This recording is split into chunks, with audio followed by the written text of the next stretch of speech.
Bawat paglalakbay ay may destinasyon. Ngunit sa Quezon, ang bawat destinasyon ay may buhay na kwento. Sa likod ng bawat tanawin ay isang magsasakang nag-aaruga sa lupa, isang artistang iniingatan ng kultura, isang negosyanteng nagsisikap para sa pamilya, at isang komunidad na sama-samang bumubuo ng pag-asa. Ito ang Destination Hope. Hindi lamang tanawin ang ipinagmamalaki ng Quezon. Ang tunay nitong yaman ay ang mga kwentong ipinapasa mula sa isang saling lahi hanggang sa susunod. Sa bawat pagdiriwang, sa bawat likhang kamay, sa bawat awit, at sa bawat pagkain pinagsasaluhan, nabubuhay ang kultura. At sa bawat turistang dumarating, mas marami ang nagiging tagapag-ingat ng ating pamana. Kapag may bumisita sa amin, mas lalo naming pinapahalagahan ang aming pinagmulan. Napapanatili namin ang kultura sa pamamagitan ng tamang kalidad ng aming produkto. Yun yung pinapasa namin sa kasunod na henerasyon. Nagsimula ito since 1901. Ginagamit na nila ang lambanog sa barter trades. Nagbibigay kami ng opportunities through employment. Yung mga anak din ng mga mangangarit namin, sila yung nagtatrabaho para sa amin. Then, doon na din kami kumukuha ng lakas para mapapatuloy sa negosyong ito. Kasi kung wala yung mga ngarit, wala din kami din ngayon. Siguro yun yung nagpapatibay sa amin, yung connection with employees and connection with people surrounding us. Ngunit ang turismo ay hindi lamang tungkol sa pagbisita. Ito rin ay kabuhayan.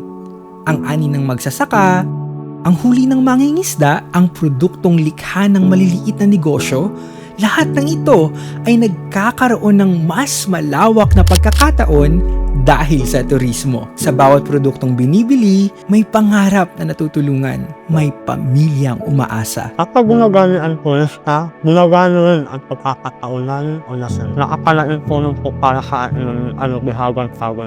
Kapag pabawa-wa ulit kayo ng unubahan, kakatnan, nakaaram po ng ganawa ulit pataklog, napupugunan po namin ng kalgastos nila sa kanilang pag-aaral. Sa una po, naagahan po ako, kasi na po, akansanan po ako, mas gaap talaga, mas gaap nataas ng unti-gunti sa kanila. Kaya nakain tayo ng akansanan ako, at mas nakapuno na ako sa anubalan.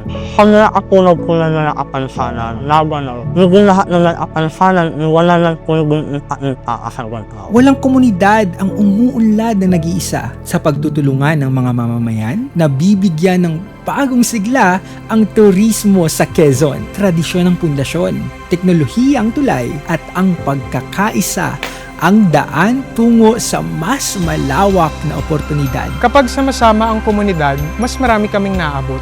Malaking tulong ang collaborations para tuloy-tuloy ang growth ng tourism. Isa sa mga best experiences ko as a young entrepreneur is through the Department of Trade and Industry. I was able to be part of the KMME program.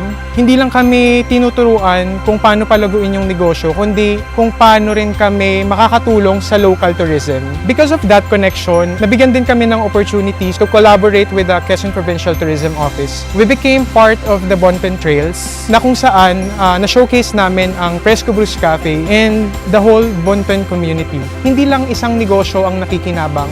Kasi kapag dumadami ang turista, nakikinabang din dito ang mga local farmers and other business around Quezon Province. Hindi lang siya tungkol sa pagdami ng turista, kundi tungkol din siya sa pag-create ng long-term opportunities para sa local communities. Ang tunay na tagumpay ng turismo ay hindi nasusukat sa dami ng bumibisita. Nasusukat ito sa dami ng buhay na nababago. Kapag napapanatili ang kultura, kapag lumalago ang kabuhayan, at kapag may komunidad na sabay-sabay na umuunlad, hindi lamang turismo ang ating naitataguyod, kundi pag-asa. Sa Quezon, ang bawat tanawin ay may kwento. Ang pag-asa ay hindi lamang isang pangarap. Ito ay bunga ng pamana, pagkakataon, pagkakaisa, at sama-samang pag-unlad.